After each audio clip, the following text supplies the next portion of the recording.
Writing Out Loud,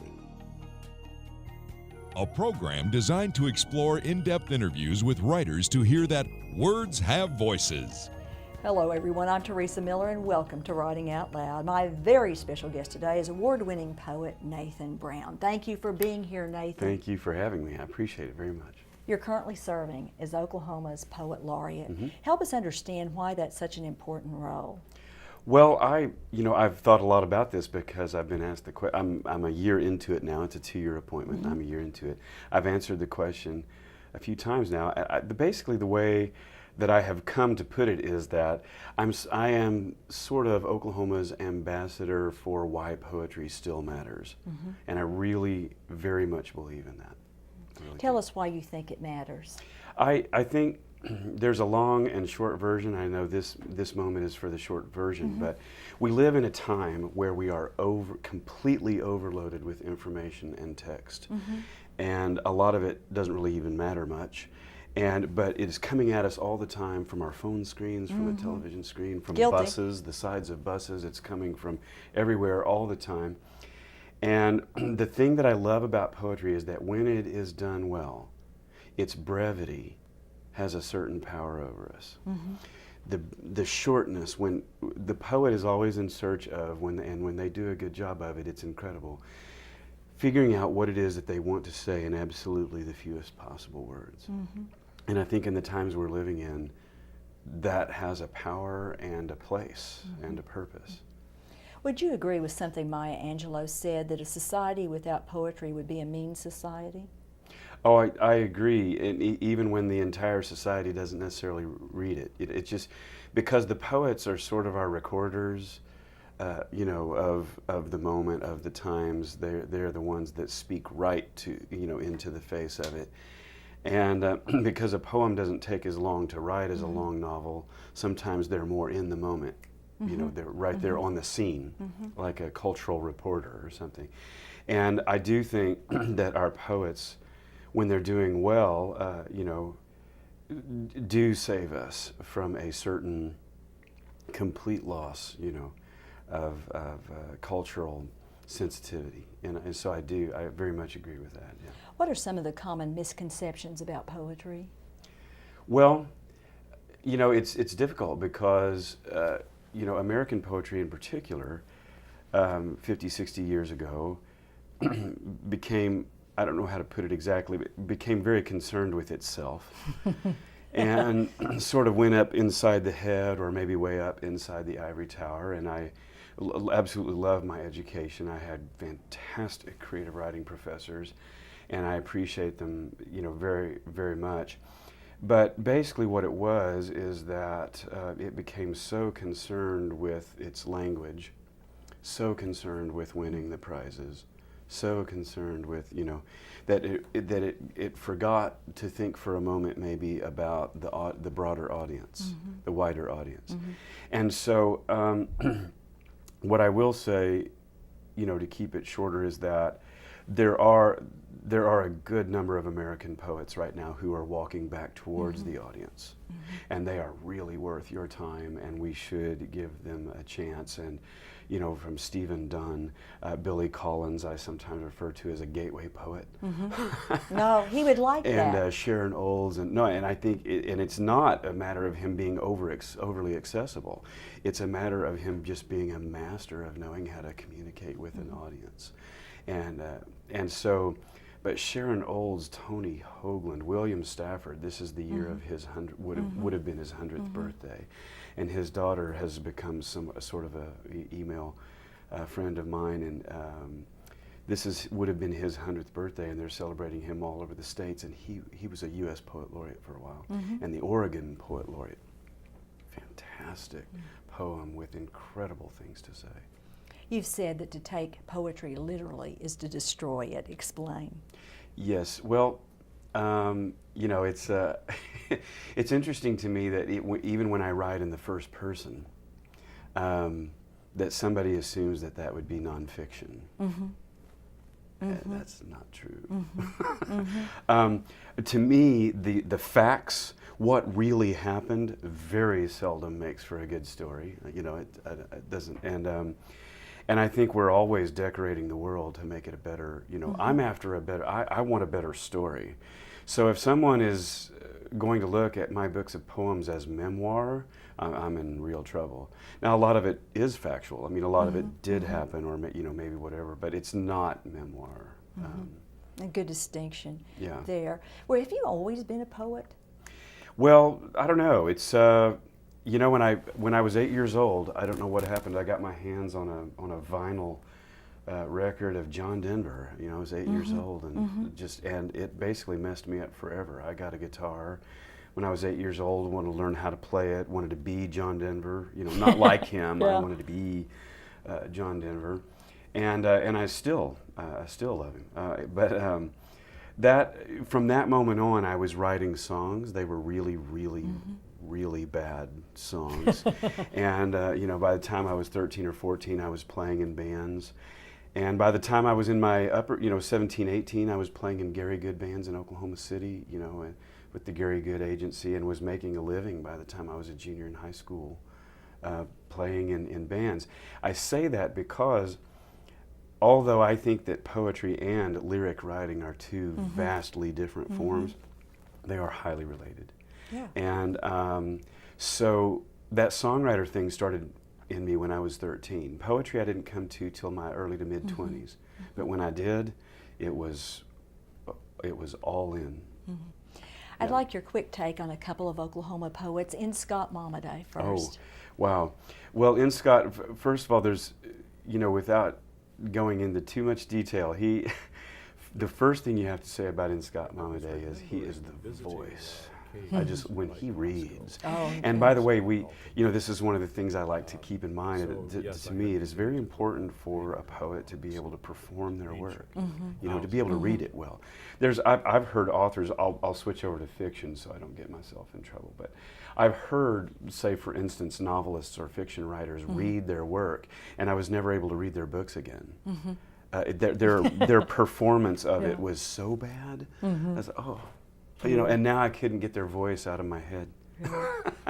And so in Scott Momaday, beautiful, beautiful work, just contributed a poem to an anthology I'm working on. But the real thing about him is, man, when he reads, he commands it. And I love that. He's got a beautiful voice. Joy Harjo. Well, I love Joy Harjo because she has made it okay to be both a poet and a musician. She sure has, hasn't she? And I appreciate it very much, and to be able to do both full force. Not necessarily, I don't necessarily see the two being out of balance in her life. She has an equal love for both, and again, can be such a wonderful when the situation is just right. Can be such a wonderful reader or presenter of her work. I've seen her in front of young people before, just come in like a storm. It was, it's absolutely beautiful. So. I agree. Well, I told you before the show started that I'm particularly impressed with your collection, Not Exactly Job. Oh. Give us the backstory. Well, that is, I grew up a Baptist preacher's kid, and my dad and I are still close. As a matter of fact, my dad is my chief editor. And he edits all my books, in spite of what you see there. It might be surprised in some of my other books that Baptist preachers might edit that. But no, he's been an editor of all my books. And but what it was is that growing up as a preacher's kid, I always had the strangest relationship with the book of Job. It just seemed so bizarre to me. Why is that in there? And these, the Bible's full of crazy people, And but the Job story I've always felt a sort of a closeness to it because of some things that have happened in my life. And it was during a particularly difficult time in my life, I decided that I was going to write a poem in response to every chapter of the book. And that's basically where this book came from. So each poem quotes at least a verse or something from a chapter, and then I write a poem around that verse. The one I'd like you to read for us is Ways to Survive. And as you read, we're going to show some photographs you've taken because you're a musician, a poet, and also a photographer. Yes, I love photography as well, yeah. Okay, Ways to Survive. First I quote Job. It's chapter 42, verse 6.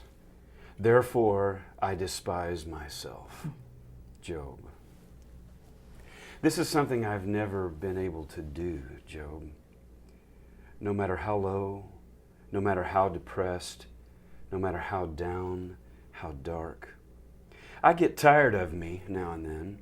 I drive myself crazy sometimes, but I cannot despise myself. It's probably my parents' fault. Or maybe Jesus talked too much about love and hope. Or maybe it's the delusional ego required in poets to survive the short stretch of life they are granted. But you were a poet too, Job, and that's why I read your book. Oh, that's just beautiful. Thanks. What was your dad's response to this collection? Well, that is possibly still his favorite book as well. He loves that book. That's his favorite. And I think what it was is that it was an honest response, a brutally honest response to a brutally honest book in the Bible. Your whole family is really involved with your work. And before we started today, I said, will you read one of your daughter poems? And you graciously agreed to do so. Yes, I forgot to call and get her permission for this. But so, all right. Google, which by the way is misspelled on the website, just for the record. Google is spelled with an O-L. I like it. It is a number of times my daughter has typed the letters O-M and G or L-O and L into her smartphone, multiplied by the number of times I've sat and stared at my dumb one, wishing she would call. Oh, that's great. That's great. This is from your latest collection, Less is More, More or Less, which gets back to the economy of language. Why do you think that especially appeals to you? Well, this book was actually a result of a challenge that I made to myself, and that is there's no poem in the book that can be longer than a 5 by 7 page. You'll notice the book is a little smaller than the others. And that was actually a part of the challenge of that book. Every single poem in that book fits on one 5 by 7 page. It was something that came to mind from a poet named Kay Ryan, who has visited Oklahoma before. Yes. And she is, to me, one of the queens of the brief poem. She has this, she's very good at the brief poem. So it's like, I joke about it being an exercise in extended haiku. And, but what I found is that being forced to get it down to just that really has a polishing effect that's pretty powerful. And it's something that I now take into consideration at all times in all of my writing when I'm doing it. Brevity is exceptionally powerful in performance. The reason being is that in performance, when people don't have the words in front of them, they get lost after a certain amount of time. If you read a really long poem in performance, you will lose them at some point. And what I have found is that audiences really enjoy the very short poem because it's a nugget and they can take it in, even if they don't have it in front of them where they can follow it on the page. Do you write most of your poems with performance in mind? Consciously, maybe not, but I think with my background in music for all the years of working in Nashville as a professional songwriter and touring with bands outside of Nashville, and just those years in the music business, Nashville, when you become a touring musician, Nashville will teach you very quickly what being in front of people is about. They're going to let you know. If you're a sideman in the band, you don't do that. You do this. And so I think it's more than that. As a songwriter, I was always wanting to connect with my audience. And I read a lot of poetry that does not seem concerned at all with that. And that bothers me a little bit. And so, yes, it is, whether conscious or unconscious, it's a tremendous concern to me to be writing something that's meant for someone more than just me. Would you go so far as to say that being a musician has helped you be a better poet? I do. And even though poetry is what I mainly do now, and have for probably 10 plus years, poetry has been the main focus of my life and what I do. in my teaching and workshops and everything else. But I do feel like that, you know, the great songwriters that we have in our time never were worried about showing off necessarily their command of language with a vocabulary that most people don't have any idea what you. The songwriters have always been about wanting, you know, connecting with an audience, and I think, you know, not all of them, but a much greater number of them. You take a Dylan, Bob Dylan, you know, the list is long, and I just feel like as artists, if we're not connecting with any audience on any level, I just can't quite figure out what it's about. I mean, what the reason would be. As I joked one time with a friend about a book we were looking at, I said, I'm sure his mother loved it. Damning praise. Damning praise. So, yeah. You won the Oklahoma Book Award in Poetry for 2 tables over. Yes. What does that kind of validation mean to you as a creative artist? Well, I have been to the Oklahoma Book Award thing a few times now, and I have been really impressed. You know, Tracy Letts, who Billy Letts' son, who you know, with just coming out with Osage County, you know, spoke at last year's Oklahoma Book Awards. I've been really surprised at, I did not realize the range of folks who submit their books for the Oklahoma Book Award, and just have really come to realize that it's kind of a big deal well outside the borders of Oklahoma. The Oklahoma Book Award has a certain prestige to it. I've been very, very honored to be a part of that a few times now. I really, yeah. We also want to talk about your first venture into prose, Letters to the One-Armed Poet. Yes. It's a beautiful book. Oh, thank you. That was a book, that was a memoir that I wrote in the form of short letters, prose letters, to a great friend of mine, Jim Chastain, who was a wonderful Oklahoma poet for many years. He fought cancer for about 9 years. But we were great friends, traveled together and did performances and readings and house concerts together. It was so fun. He was such a great guy. He eventually lost that battle. And this book is sort of the journey through that. It is not a sad book about cancer. It is more a book about the celebration of our friendship and ultimately about food and drink, because Jim, in those last years, was a great celebrator. He just wanted to get out in the world and experience it all. And so as it turns out, the larger part of that book is sort of a posthumous journey he sent me on that he didn't realize he was going to send me on. And it had to do with when the radiation killed his ability to taste there towards the very end. He wrote a poem that was basically a laundry list of all the meals and foods and drinks that he wishes he could go back and have one more time. And so more than half of the book towards the end is me. I ate my way through Jim's Last Supper poem, and took quite a bit of travel and quite a bit of time and a lot of calories. And then wrote him a letter about every experience. It turned out to be one of the greatest joys of my life. It was a very meaningful experience. And wasn't there a synergy between the two of you that you inspired each other Oh, as poets? Absolutely. When we would travel together, it was actually a joke.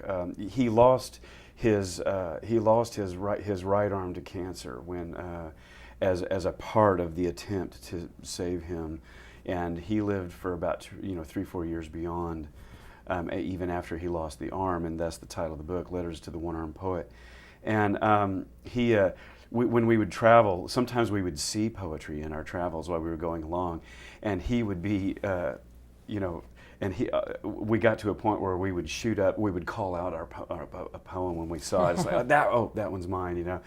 And he would always joke with me. He's like, "Man, I only have one arm, and I got that one," you know. And so he was just so fun to travel with, and we did feed on each other. And we eventually, in our performances, we had poems that would go back and forth at each other. It was really fun. Was writing the book cathartic for you? It was very helpful. It was a very, very sad time. You know, he was close with my daughter, close with my wife. We were all close with he and his wife. We were all friends. We would get together a lot. And so it had a big impact. He was a member of my dad's church through the years as we were growing up. And so it was kind of a family deal when we finally lost him. And that was a very, very difficult time. And that book truly, it took about a year or more to write it. But that book was definitely how I worked my way through that loss, yeah. And I imagine it meant a lot to his family, too. It is. You know, there's some things in the book I was a little concerned because I knew his parents. And as a matter of fact, as one of the things in the book, I had to go and have dinner with his parents in Bartlesville and have them cook a certain meal for me in order to be able to fulfill his list. This is a very unusual experience. Well, and yeah. only about 6 months after he had died. And so when I called them, it was a little, How did you put it to I wonder them, how they're Nathan? going to. It wound up being 2 or 3 hours of the most meaningful part of the book. Wow. Is that evening with his parents. It was phenomenal. They broke out photo albums and it was unbelievable. It was unbelievable. What's the most important thing you want us to remember about Jim? I think that for Jim, it was the celebration of language, of brevity, but also taking it to the people. His whole thing is that he just loved to read for people and perform his work. And he was very good at it. He was very good at presenting his work. And you know, even after he lost the arm and all his hair, he just had, you know, these great little just ways of getting up in front of people, putting them immediately at ease, and by the end of the performance or the reading or whatever, everybody was just in laughter and tears all at the same time. It was just fantastic. And his book, by the way, his book is, he had a memoir called "I Survived Cancer but Never Won the Tour de France." Yes, I'm And familiar. which, by the way, someone has given a copy of it to Lance Armstrong, which I think is kind of hilarious, but maybe not. But it is a fantastic book that I know has helped many people, and it's very interesting because it's a really honest look at the culture of cancer, if there might be such a thing. And I know that there are hospitals that actually have stocked the book. There are some that have asked their doctors and nurses in cancer wards to read it, and others that offer it to patients. And it's a fascinating book that's had a fascinating journey. Well, he made it something we can be comfortable talking about. It's an awkward subject, Exactly. it's a painful subject, but Yeah. he made it something Right. that we could visit about. Yeah. I want to talk a little bit more about your singing career. I'm fascinated. I'm hooked on the television series Nashville. Oh my. Yeah, I know now about the Bluebird Cafe. Yeah. You've played the Bluebird. Yeah, I tell people it's like, okay, that TV show Nashville, it's kind of like that, and there's also a bad side. What's the bad side? I mean, it's like, I like oh, drama, yeah. I like Oh soap my opera. gosh, you know, so I tell people I loved Nashville as a town. I loved living there. It was a fun place to live, and I have heard is even better in many ways now. But I will tell you that there is, to me, my experience was there was a very mafia-like nature to the. I mean, boy, in Nashville, when it comes to the music business, you're either in the family or you're not. Country Mafia. And boy, you cross the wrong person, and you and your guitar case are on I-40 the next day, and you're hitchhiking back home. Now, that's not why you became a poet, is it? It is a part of the reason. While you were hitchhiking out? I tell people that Nashville, I want to say this is not about the artists that I met there, because I did meet some wonderful artists and work with some fantastic artists out there. But the music business part of the music business burned me out so terribly that I actually came back to Oklahoma. This was maybe the early 90s. And put the guitar down, never sang, performed, wrote a song, or played the guitar or piano for 5 years. Wow. Never touched it. Didn't even want to have anything to do with it. But now I've become connected with the music community in Austin. And and it's a very, very different musical community down there. Yeah. And I love it, and I have some friends in the music business down there who have encouraged me. But to pick up the music again, and so now I'm doing both again. I want you to pick up your guitar, and you've told me that this guitar is worth more than your house. My car. Your It's car. worth more than my car. Well, not that's my pretty house, good. but, That's pretty impressive. You know, and I don't have the greatest car in the world, but still. Still, okay, gotcha. Yeah. We've got about a minute here, and I want you to play some music to take us out.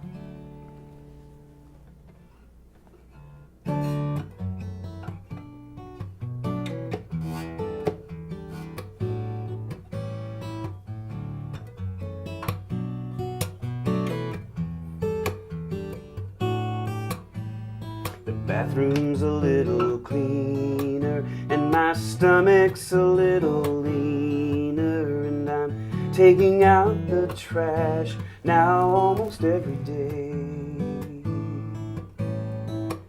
I'm reading up on Goethe, even ironing my shirts just to make it look like I like my life this way. Hey, because I'm functioning so well now. Don't think anyone can tell now.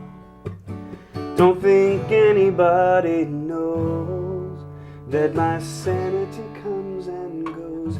I don't think anyone can tell now, because I'm functioning so well now.